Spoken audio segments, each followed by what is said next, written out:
In these exercises, you are going to practice adding headers and footers to your report. And within these headers and footers, you're going to be adding images, page numbers, and transferring data from previous pages.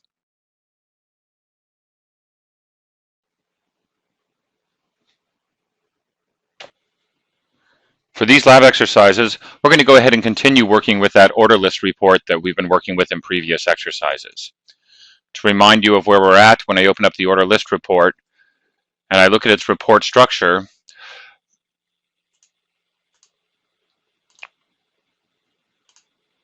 on every row, we're going to be printing out the table row. Every time we have a change in the order number, so the trigger of order number, we're going to print out the order total stripe. Every time we have a change in the store number, we're going to print out the store total stripe. And at the very end of the report, we will print out that report total stripe. If I go ahead and execute this application as it is now, what we can see is that we have our line items printing out. When the order changes, we get our order total. We have it printing out. When the store number changes, we have a store total printed, and on until we have the report total printed at the very end of the report. Now, my first objective here is I want to set it up so that every time I have a change in the store, it goes ahead and then starts a new page with the next store's items. The way I do this is to affect the store total stripe. If I look at the properties for the store total stripe, and you see for this store total stripe, the value, the X is going from up to down, and the Y is going from right to left. Right now the X is set to min, which says take up the minimum amount of space needed to print out the contents of this store total stripe. I want to change this now from min to rest. And what that is going to do is it says, every time I print out the store total stripe, take up the rest of the page and start the next printed item on the next page. I've changed it to rest. Let me go ahead and save my changes, and let's execute the report. Now if I look at the report, I have a store total, and then it takes up the rest of the page. If I go to the next page, I have a store total. Again, it takes up the rest of the page, and it is that way for the rest of the report.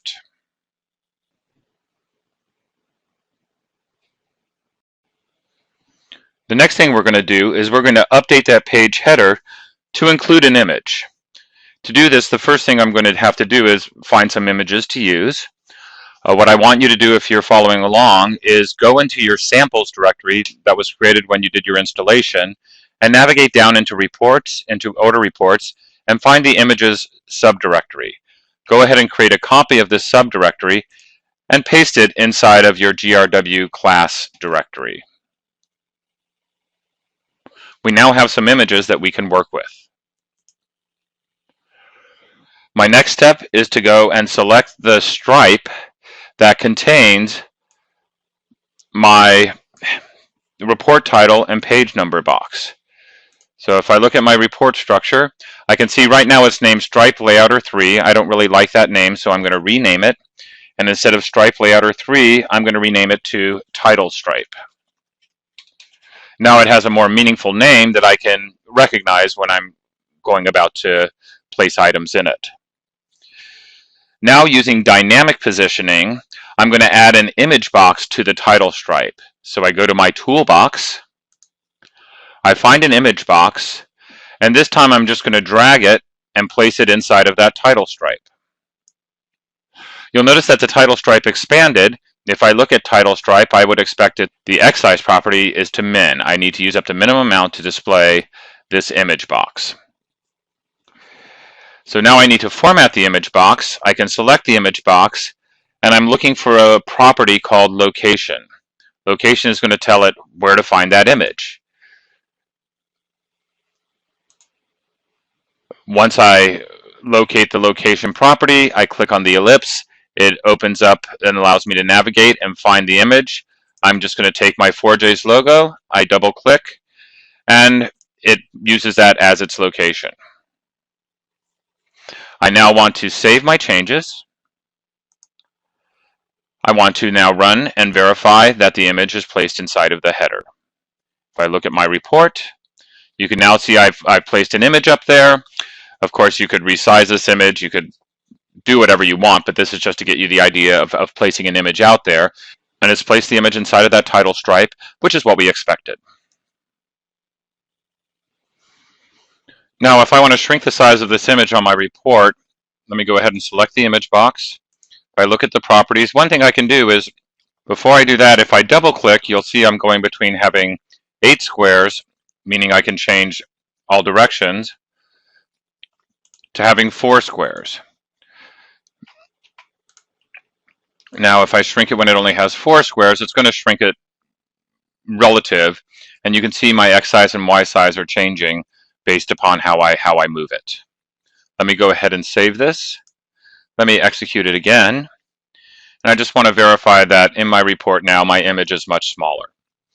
I did this just because we're going to be working with footers next, and I wanted to not have such a large header at the top.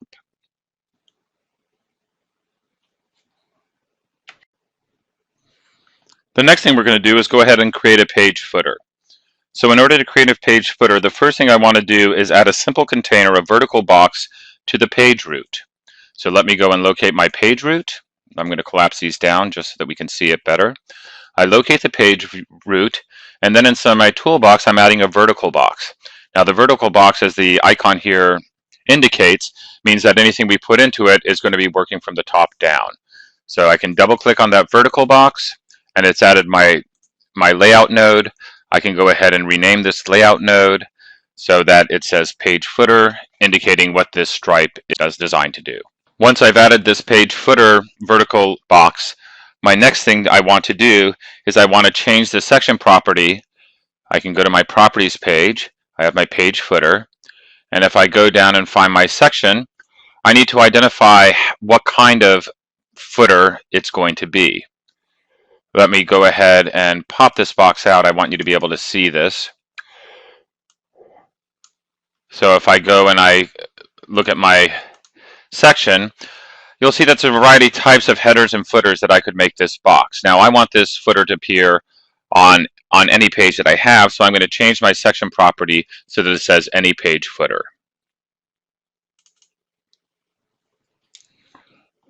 One thing you'll notice if I go to my document errors tab is I do have an error here. It says that there's a node order violation. And one of the rules that we have is that inside of my structure view, any of these containers that have a section set, my page header has a section set that says any page header, and now my page footer also has that section set that says any page footer. The rules are that those have to appear higher in the report structure than any container or any layout node that does not have that section set. So I need to rearrange the report structure so that the page footer is above the report triggers and above those nodes without the section property set. The way I do that is I can just click and drag my page footer and drop it off underneath the page header. So now, even though on our view of the report we want to have a header, we want to have the data, and we want to have the footer, the rules just say any node with a section set must be higher up in the tree than any node that does not have that section set. Now let's go ahead and form out that page footer node. So I click on the page footer node, and right now you can see it's the small box that's indicated here. And if I look at the properties, both my X size and my Y size is equal to min. The Y size we tend to want to be min in this instance because we only want it to use from top to bottom or from up down, use the minimum amount of space. But for the X, we want it to span the entire width of the report. So we're going to go ahead and change our X size equal to max.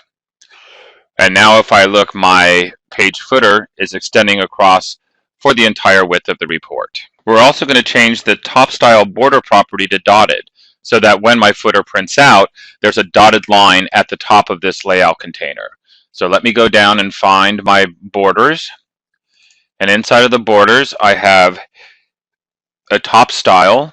And this top style, I'm going to change so that it's dotted. You can see the dots indicated up here. And that means when a footer prints, it's going to have a dotted line going across the top. The next thing I'm going to do is I'm going to go ahead and add a stripe into my page footer. So inside of my toolbox, I want to take a stripe mini page, and I'm going to drop it off inside of this footer. If I look inside my structure view, I can see my page footer now, and it's created a stripe or a mini page, and it's placed it inside. I'm going to go ahead and rename this, and I'm just going to call this footer detail stripe, giving me a name so I can easily identify what it is when I look at the report structure.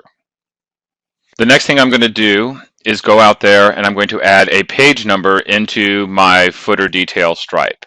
So let me drop and drag the page number into that footer detail stripe. Now I need to format it so it's located where I want it to be located. I can grab my page number box.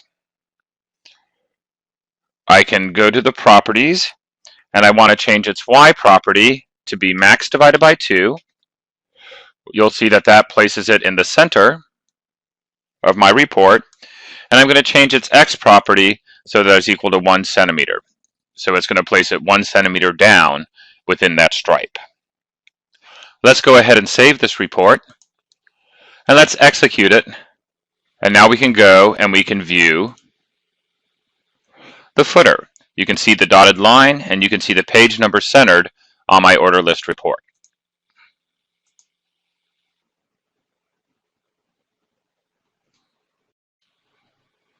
The last thing I want to do is I want to print the report total from the previous page as part of the report header on the next page. I also want to make sure that it does not appear on the first page. So my first step is to create what's called a first page header. The way I'm going to do this is to start by creating a copy of the page header layout node. And so I can go to my page header and I can copy. I'm going to paste it as a sibling of the page root. I'm going to go ahead and rename this so that it says first page header.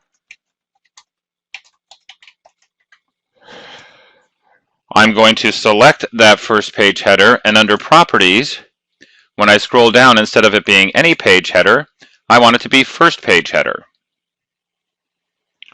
I also need to make this first page header node be the first child of the page root, so I can go back to my report structure. I take the first page header and I'm dropping it off so that it is a child underneath the page root, and it's going to be the first one listed. So now I have my first page header, and I also have my any page header. Next thing I'm going to do is I'm going to be adding an info node to my table row stripe. Now the goal here is I need an info node allows you to reference the value from the previous row that was sent across. So I'm going to go and select my table row stripe. I'm going to add an info node to this, and I see info node here, so I'll just double click, and you can see that the info node has been added. This info node is something that will not be printed out. It's just information that's maintained that you can use after this printx statement or after this item has been processed. So I have my info node put on. I'm going to rename it to report total info node.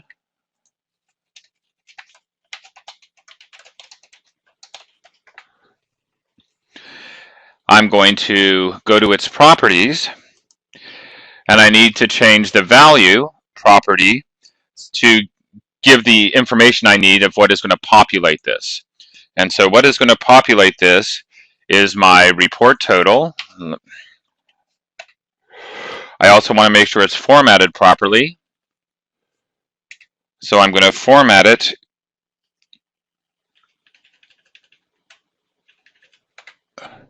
and the format is going to be dash dash dash dash dash dash dash dash dash ampersand point ampersand ampersand close. Now what this is saying is if there are no numbers to print, just exclude them. However, I always want to have at least $1 and I always want to display the cents. It says my expression is okay, so I can click OK. So what I've done here is we've created an info node. We know it's not going to be printed out, but it's going to hold the report total that was sent across from the row until the next row gets sent across. What we now need to do is use this report total in our header.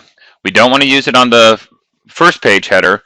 We want to use it within the page header that appears on the other pages. So I go into my page header. I want to go into my title stripe. I'm going to go ahead and delete the image box from this title stripe. I'm going to delete the page number from this title stripe. I'm going to add a word box to the title stripe using my dynamic layouting. So let me find a word box. Dynamic layouting means I don't hold down the control key and it's going to stay where I drop it. I'll drop it here. And I'm going to rename this word box to say running report total caption. So I'm putting a caption first.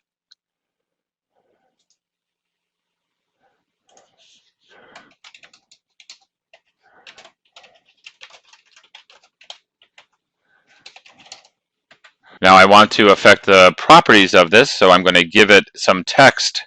If I scroll down for the text property, I want it to say running report total.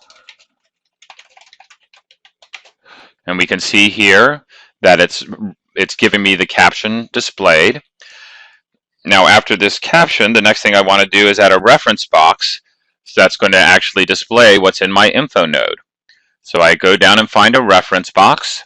I'm again going to use dynamic layouting, so I'm just going to drag it and place it exactly where I want it to appear. You'll see the little line appears allowing me to that helps me to orient it, so I want it to be even with that caption. Now that I have the reference box placed, my next thing to do is I'm going to rename it so I know what it is when I'm looking at my report structure. I'll rename it to say report total reference box.